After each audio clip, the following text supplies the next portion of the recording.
ഇന്ന് എന്റെ കുഞ്ഞിന്റെ മുടി കളച്ചിലാണ്. കുഞ്ഞു ഭാവം ഒന്നും അറിയാണ്ട് ഉറങ്ങണം. കുറച്ച് കഴിയുമ്പോ അറിയാം മുടിയെല്ലാം പോയിട്ട് മൊട്ടച്ചിയാവും. ഇപ്പോ കുഞ്ഞിന്റെ അമ്മയുണ്ട്, അമ്മയുണ്ട്, അമ്മമ്മയുണ്ട്.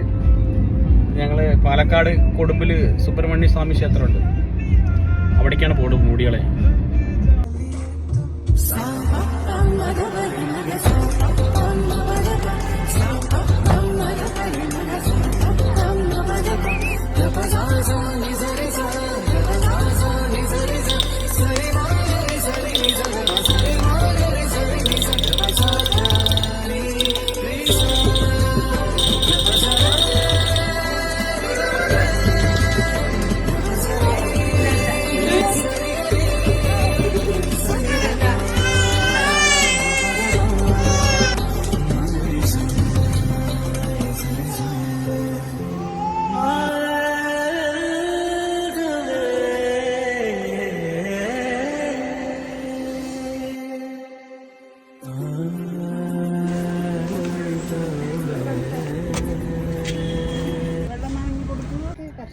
അങ്ങനെ ഞങ്ങള് മുട്ടയൊക്കെ അടിച്ച് ചന്ദനമൊക്കെ തേച്ച് യാത്ര തുടങ്ങി. നല്ല മഴ വരുന്നുണ്ട്, വേഗം പോട്ടെ. പൊന്നം പാല് കുടിക്കാൻ.